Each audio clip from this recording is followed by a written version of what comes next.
It's a beautiful freaking day. Won't be able to film outside much more. Pretty cold here in Minnesota. I'll be inside soon.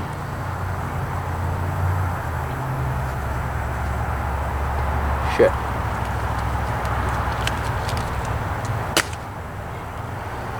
It's gonna be one of those days.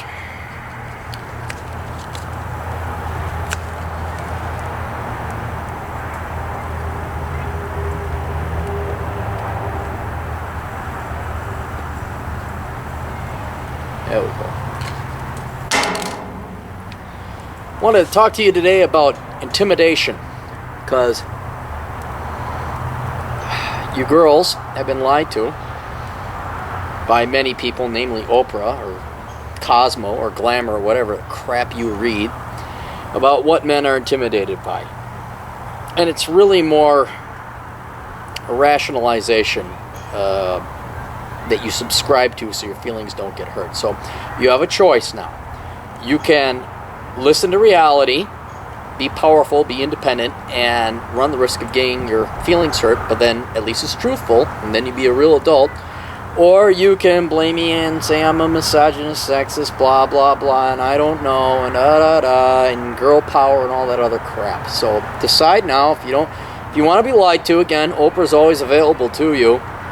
If you want the truth and you want to make decisions that are actually going to help your lives, which means I actually do care more about you than Oprah does, because ain't nobody paying me $1 billion a year to do these videos. Well, you listen to me. So it's up to you. You want happiness? Listen to me. You want to be lied to and then wonder why your life never gets turned around? Well, listen to Oprah, read Glamour or Cosmo, and they'll tell you whatever you want, and they'll charge you $50 a month or whatever the subscription is. So I occasionally ask you to buy a book or something. So let's talk about intimidation.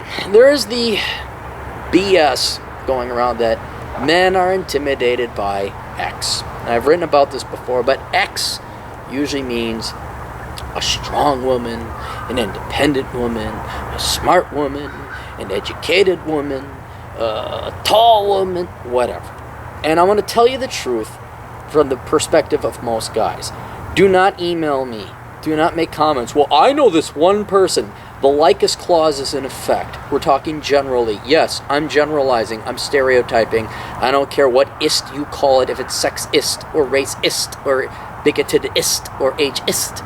It's reality, and it applies to most people. So if we can get past the communist leftist BS that's usually thrown up as a front to diverge or divert from true intellectual discussion and engagement, I think we'll all progress here. And I even took notes. You know I'm serious when I take notes, so these are kind of crappy notes, just one page of notes. Okay, let's talk about the ist, or not the ist. We'll talk about what men are intimidated. A woman that makes more money. Are you freaking kidding me? Really? Men are... Oh yeah, that's the last thing I want, is a woman that actually makes her own money, isn't debt-ridden from her freaking master's in English or social work. Yeah, a woman that makes a ton of money so she can lavish me with gifts and support herself and pay for things, and not only her things, but my things too. Yeah, that would really suck. Are you kidding? No man is intimidated by that. Not one guy, oh, she makes more money than me. Every guy is like, she makes more money? Oh, sugar mama. That's what we're thinking. So let's scratch that one off the list. Tall. You girls have more problems. No, you don't have more. You have all the problems with height. Men don't care. Men are truly not-ist. We're not tall-ist or short-ist or height-ist. We don't care if the woman is taller or shorter than us. We like women, as long as you're fit and trim and in shape, we don't care. Maybe this is a field I'm perhaps more alpha in than I realize. Probably half the girls I've dated, well, not half, 40%. A significant minority of the girls I've dated are taller than me, or have been taller than me. I never cared.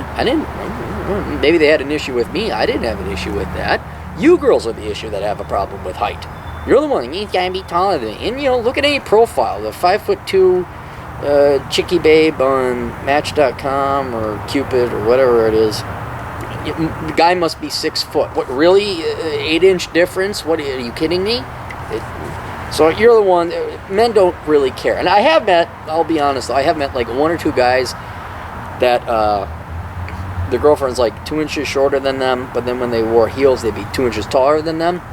And then they complain. You idiot, you guys are morons, okay? Quit ruining it for the rest of us, all right? You're a minority, shut up.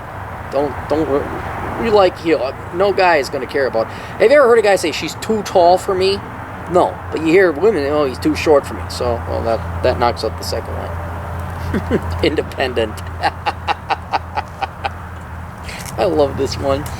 You girls rely so much on government financing for your jobs, which means you're not independent. You rely on taxpayers to subsidize entire industries to create these make-work jobs and these make-work careers and these make-work professions where you don't produce a damn lick of economic production. You're basically taking care of other people's problems, namely problem children who haven't been raised right because they grew up with a single parent or whatever. You're not producing. You're not. These aren't real jobs. You're babysitting is what you're doing. Okay. The larger point isn't whether your job might be noble. I'll grant you that, but independent, no. You rely heavily on liberals and socialists and Democrats transferring money from productive people to have the funds and the resources to create government agencies that you can be employed. Education is a perfect example. Perfect. I know some of you are good teachers, and everyone thinks I hate teachers. I don't hate real teachers. I don't hate good teachers. They're worth their weight in gold. It's you people who couldn't do math. You want to have 3 months a year off, and you really joined or became a teacher, not because you care about the kids, because it's easy, and deep down inside you know that. You're just babysitters. That's all you are. So let's be honest, in terms of a general societal economic standpoint, you're living off of other people babysitting other people's children. Do you teach them anything? Do you teach them an epiphany? Do you teach them a skill or a trade or how to fish? No. But boy, you had, what was it? There was this one time I went and watched this Western play at this elementary school, and it'll prove my point not to get too far away from it. Typical late 20-something babe, elementary babysitter. She put together it wasn't even a play, it was just a performance of the local elementary kids. And it was a Western theme, and all these kids sang songs like "Don't Fence Me In." Well, she spent 3 months on that. 3 months that could have been teaching these kids reading, writing, and arithmetic. And you should have seen the pride on her face when these kids, they performed all right. You know, they're kids, but it wasn't freaking Victor Borga. It wasn't freaking Robert De Niro. And all they did was piss away about 3 months of their time, and Lord knows how much in taxpayers' resources. So this veritable babysitter could have pride on her face that kids sang country songs really good on school day. They didn't learn anything. They were not improved in their quality and their caliber. Nothing they did helped improve the chances of future financial or economic success. But hey, she was proud because kids sang real good that day. Well, but getting back to the larger point, sorry to diverge. You're not independent. A lot of people work real jobs and slave away and risk, life and limb. Police, engineers, miners, things like that. So you can play freaking glorified babysitter, and then yet at the same time claim you're an independent woman. Usually when you say you're an independent woman, that means you're not. Now, I have met independent women. They're accountants, they're engineers. They sacrifice finite bits of their finite lives to earn money to support themselves. They provide society with a good and service that they want. Society wants. And hats off to you gals. God bless you. The remaining, I'd estimate 70% of you, based on what percentage of women major in engineering, you're not independent. In some way, one way or another, you rely on either government financing, a subsidy from your husband, or a subsidy from your parents to go and pursue a career that produces something that nobody really wants in this society.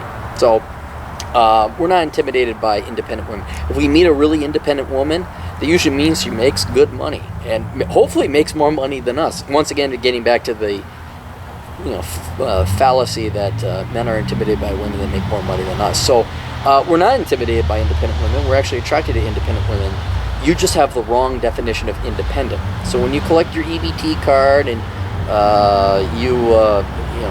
I'm a professor of English, I'm a professor of philosophy, I'm a professor of women's studies. Yeah, at the subsidy of the state. You're not, by definition, you're not independent. You're actually parasitic, by definition. I'll say it again, because you ain't all listening to me.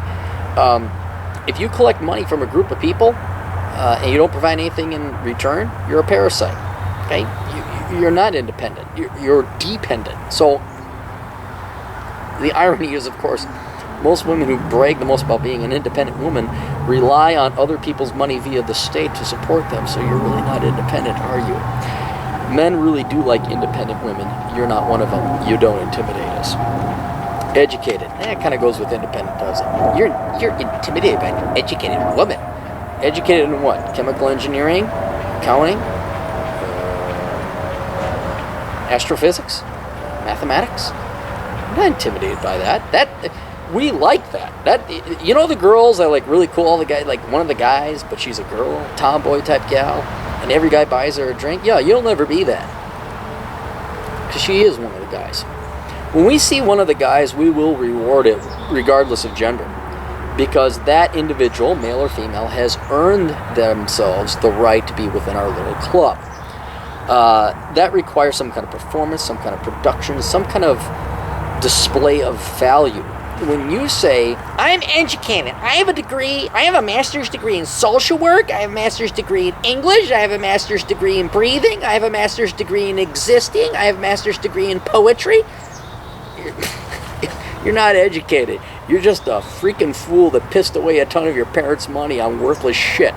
That's all you are. And if anything, you're a financial risk to us. So, let me explain to you what men are really. That's why I took the notes. Let me explain to you what's happening when a guy doesn't call you back or a guy doesn't want to go out with you or why you can't find a guy. It's not because of you make too much money, you're too tall, men are intimidated by that, you're too independent, you're too educated. Here's what accounts for, I'd say, 93% of the reasons. Okay? So again, if you don't want the truth, Oprah, I'm sure, is right down the course. She's on reruns. Listen to her, she'll lie to you and tell you whatever you want to hear. If you want the truth, and if you're truly independent, you'll listen. This is reality. One, you're fat, okay? The economy is such shit right now. What are you going to... Oh, he said something politically incorrect. Oh, it was horrible. Oh, it was mean. Yeah, it was true. What are you going to take from me? What are you going to file a complaint? What are you going to take away from me? Nothing. There's no cost to me. I wish men would realize this. There's no cost to speaking the truth anymore.